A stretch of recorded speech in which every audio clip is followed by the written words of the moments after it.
Hey everyone, so this is the next unit in the AP course, which is the energy unit. So we're just going to start off with this first part, just running through all the different types of energy.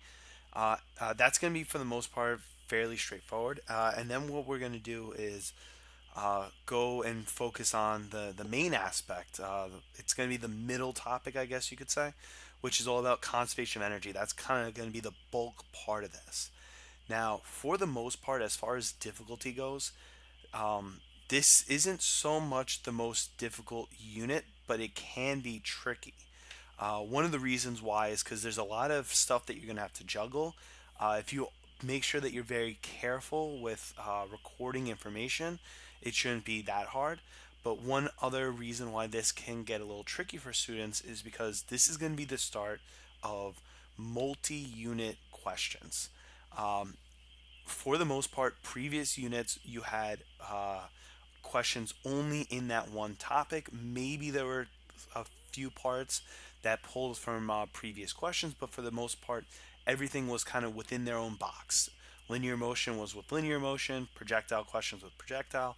Now that we have energy, and later on when we talk about momentum, you're going to see a lot of questions that start linking different things. For example, things going on going down an inclined plane and then turning into a projectile, or something that was going through a vertical loop turning into a projectile, or going across a rough surface or something. So you're going to start to see questions that aren't just energy anymore, but energy and work and kinematics. I should have said and forces. So, what is energy? We've been talking about this. You've talked about it in previous classes. What is the definition for energy? Well, energy is basically what's necessary in order for us to do work. That is the official definition. Energy is represented by the symbol E, which is easy enough, E and E. So, if we have energy, we're able to do work. So, the next logical question is, well, what is work? So, what is the scientific definition for work? Work, which is represented by a capital W, is defined as the ability to change the object's energy. It seems kind of circular, but basically what it's trying to say is that if we want to change an object's energy, it requires us to do work. Work changes energy, and energy allows us to do that essentially. Another way that you can actually describe work, if you didn't want that circular definition, is basically it's causes an object to be displaced in the direction that a force is applied. So if you apply a force horizontally, and it will end up displacing it horizontally. So some examples are lifting an object up or sliding it to the side. Like I said, when you do work on an object, you're essentially changing the object's energy. You can either give it energy or you can end up taking that energy away. And because of that, because of the fact that the work you do is directly related to how much that energy ends up changing, work is a form of energy. So it's important to note that a lot of times in this unit, we're going to talk about, there's all these other types of energies, and they usually always end with blank energy. Uh, Work doesn't, so it sometimes you might accidentally confuse it for force. Don't. It's a form of energy. It's a very specific form of energy. So let's go through some of the types of energy. We already have work is one type. So what are some others? Another one that you probably learned is potential energy. Potential energy is represented by the capital U, and this is defined as stored energy. This basically means that we can have energy within the object that can ultimately be turned into either motion energy or heat. Perfect example is when you raise an object up into the air, it's going to have some sort of potential energy caused by gravity. And that's actually called gravitational potential energy, which we'll see in the next video. When you drop that object and you allow it to convert that potential energy into something, it's going to turn into motion as it falls down. Another common example, we won't really talk about this too much, but in food, the chemical bonds in all the molecules, they have chemical potential energy. They have energy stored in those bonds. So when you eat food and you break those bonds, it's releasing the potential energy in the form of motion, in the form of some other type of energy that allows us to use it essentially. There's a bunch of different types of potentials. We're gonna focus on two of them. They're gonna be gravitational potential and spring potential, but there are other types of potential energies out there.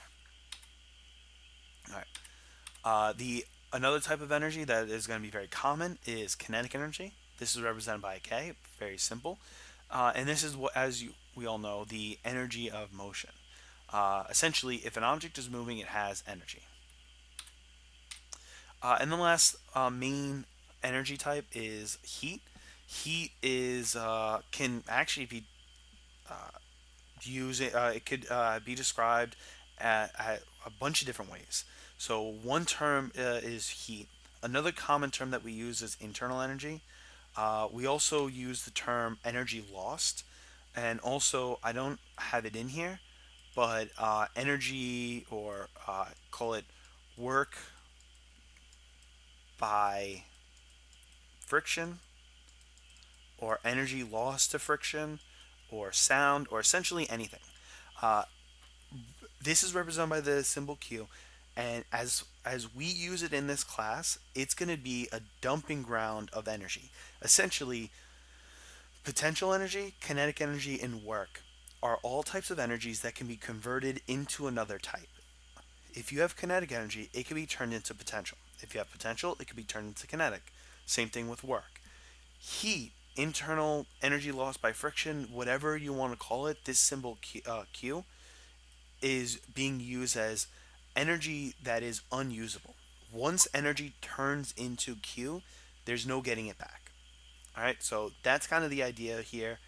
A lot of times, because it's going to follow a lot of similar rules to friction, where if you recall, when I mentioned friction in the dynamics unit, I said that friction, for the most part, doesn't exist unless either A, they explicitly mention it, or B, you realize that the problem doesn't make sense without it. Like being stuck up against the wall and not having any force pushing you up, but you're not moving up or down. That implies that there's got to be friction because there's no other force that could be balancing gravity pulling you down. So a similar thing applies here, where if you find that something doesn't make sense with the forms of energy, in particular when we get to the conservation of energy unit, then if nothing makes sense based off of the ideal case, that would mean that there has to be energy being lost to friction, to heat, to internal. A perfect example of what would constitute this is, let's say we took a book. If we took a book and we lifted it up into the air so that it has, let's say it has 50 joules of energy. It has 50 joules of potential energy that could be turned into other types of energy. If I let it go, it falls, and as it falls, that 50 joules of potential gets converted into kinetic. Easy enough. Uh, but once it hits the ground, all that kinetic energy goes away. So somewhere that 50 joules had to be converted into some form. It's not potential anymore, it's not work. That 50 joules, which got lost to the ether, that can never be used again, is was brought into this Q term. So it was transferred into a form of heat caused by which resulted in the molecules in the book and the table to kind of vibrate a little bit more. If you actually felt the book after you drop it, you may notice that it is a little bit warmer. It might be a little bit tougher at depending on how high you drop it, it might be tough to actually register it. But if you had some sort of sensor, you might be able to notice it.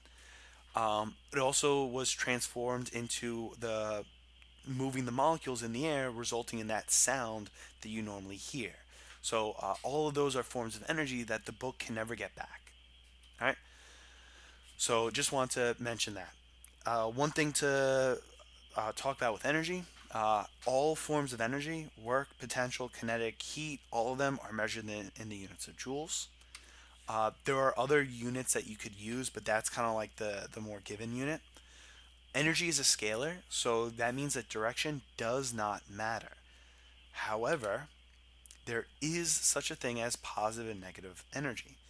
Now, um, if you recall, in the previous units, we've talked about with forces, acceleration, velocities, all of that, that because they were vectors, they could be either positive or negative, with negative denoting direction. That was something that things like mass and time did not have.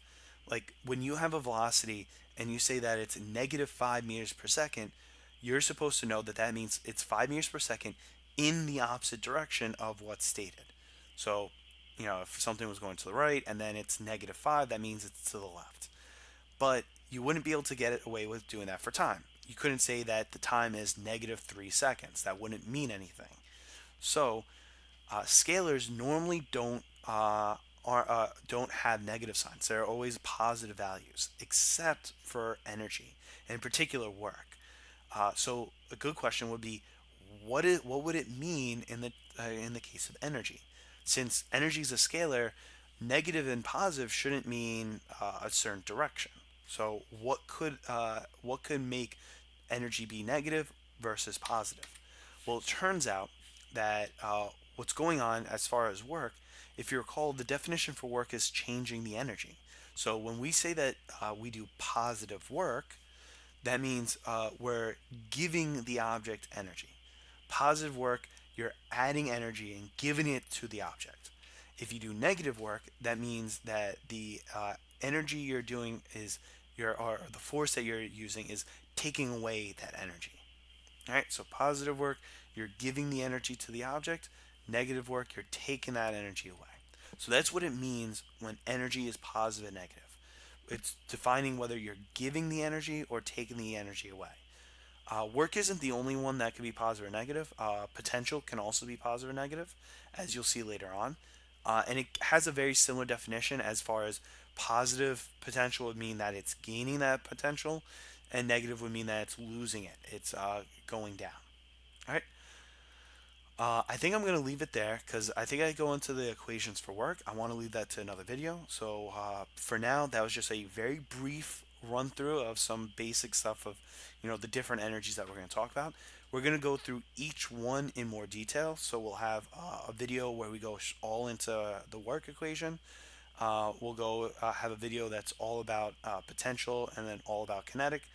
And then we'll end up moving over to the main unit. Our main topic is conservation momentum. So if you have any other questions, feel free to let me know. Otherwise, good luck and have a great day.